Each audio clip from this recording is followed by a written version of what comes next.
હવે જરૂર પડશે તો ચેતર વસાવા માટે ભાજપના નેતાઓનો ઘેરાવ પણ કરવામાં આવશે।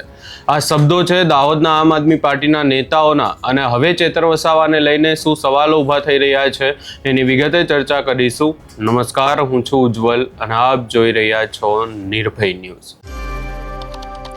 ચેતર વસાવા જેલમાં ગયા અને હવે ચેતર વસાવાને લઈને એક પછી એક અનેક સવાલો ઊભા થઈ રહ્યા છે। આ તમામ ચર્ચાઓની વચ્ચે ચેતર વસાવાના સમર્થનમાં ગુજરાતભરમાં રેલી પણ નીકાળવામાં આવી। આગામી સમયમાં હવે ચેતર વસાવા માટે ડેડિયાપાડામાં એક સભાનું પણ આયોજન કરવામાં આવ્યું છે।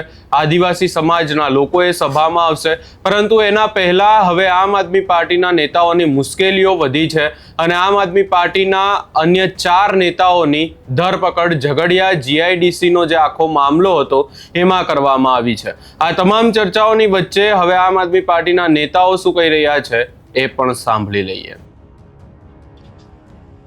તમામ સાથીઓને નમસ્કાર।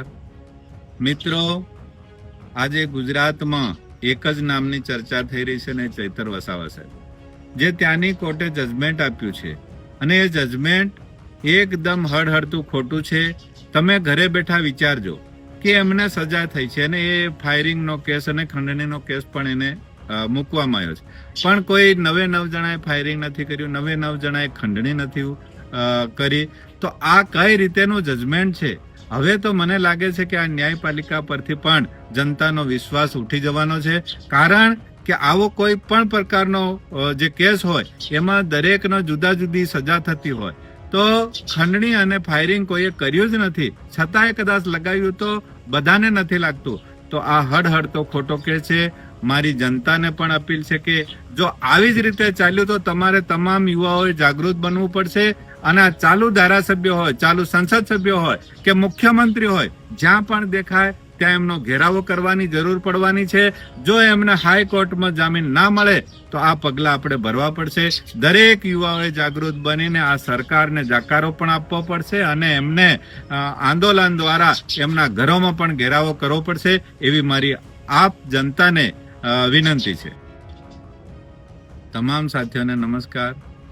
મિત્રો, આજે ગુજરાતમાં એક જ નામની ચર્ચા થઈ રહી છે ને ચેતર વસાવા છે, જે ત્યાંની કોર્ટે જજમેન્ટ આપ્યું છે અને એ જજમેન્ટ એકદમ હળહળતું ખોટું છે। તમે ઘરે બેઠા વિચારજો કે એમને સજા થઈ છે અને એ ફાયરિંગનો કેસ અને ખંડણીનો કેસ પણ એને મૂકવામાં આવ્યો છે, પણ કોઈ 9 જણાએ ફાયરિંગ નથી કર્યું, 9 જણાએ ખંડણી નથી કરી। તો આ કઈ રીતેનું જજમેન્ટ છે? હવે તો મને લાગે છે કે આ ન્યાયપાલિકા પરથી પણ જનતાનો વિશ્વાસ ઉઠી જવાનો છે, કારણ કે આવો કોઈ પણ પ્રકારનો જે કેસ હોય એમાં દરેકનો જુદા જુદી સજા થતી હોય, તો ખંડણી અને ફાયરિંગ કોઈએ કર્યું જ નથી, છતાંય કદાચ લગાવ્યું તો બધાને નથી લાગતું। તો આ હળહળતો ખોટો કેસ છે। મારી જનતાને પણ અપીલ છે કે જો આવી જ રીતે ચાલ્યું તો તમારે તમામ યુવાઓએ જાગૃત બનવું પડશે અને આ ચાલુ ધારાસભ્ય હોય, ચાલુ સંસદ સભ્ય હોય કે મુખ્યમંત્રી હોય, જ્યાં પણ દેખાય ત્યાં એમનો ઘેરાવો કરવાની જરૂર પડવાની છે। જો એમને હાઈકોર્ટમાં જામીન ના મળે તો આ પગલાં આપણે ભરવા પડશે। દરેક યુવાઓએ જાગૃત બનીને આ સરકારને જાકારો પણ આપવો પડશે અને એમને આંદોલન દ્વારા એમના ઘરોમાં પણ ઘેરાવો કરવો પડશે, એવી મારી આપ જનતાને વિનંતી છે। ખાસ કરીને જો અહીંયા વાત કરવામાં આવે તો હવે નર્મદા અને તેના આજુબાજુના વિસ્તારમાં ચેતર વસાવા અને ચેતર વસાવાની સાથે સાથે આમ આદમી પાર્ટીના અનેક નેતાઓની મુશ્કેલીઓ વધી રહી છે। ખાસ કરીને આ નેતાઓના જે જૂના કેસો હતા એ જૂના કેસો ખોલવામાં આવી રહ્યા છે અને એમને સજા આપવામાં આવી રહી છે।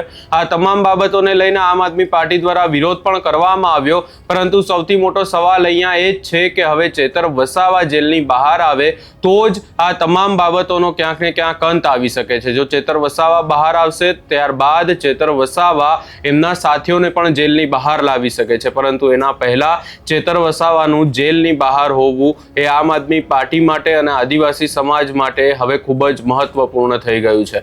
જોવાનું રહેશે કે હવે ચેતર વસાવાનો જે આખો કેસ છે એમાં આગામી સમયમાં ક્યારે હાઈકોર્ટમાં અપીલ કરવામાં આવે છે, શું અપીલ કરવામાં આવે છે અને આમ આદમી પાર્ટીને આદિવાસી સમાજની શું માંગ રહેશે, કારણ કે હવે જે 2 તારીખે ડેડિયાપાડામાં ગ્રાઉન્ડમાં કાર્યક્રમ છે, પીઠા ગ્રાઉન્ડમાં. એ કાર્યક્રમ સમાજનો કાર્યક્રમ છે ને આદિવાસી સમાજ સમર્થન કાર્યક્રમ આ રાખવામાં આવ્યો છે. એમાં પણ જોવાનું રહેશે કે હવે ક્યાંથી લોકો આવે છે અને શું સવાલો ઊભા કરવામાં આવે છે. આ સમગ્ર બાબતે તમારો શું અભિપ્રાય છે એ અમને કમેન્ટ કરી જરૂર જણાવશો ને અમારી ચેનલ નિર્ભય ન્યૂઝને લાઇક, શેર, સબસ્ક્રાઇબ કરવાનું ભૂલશો નહીં.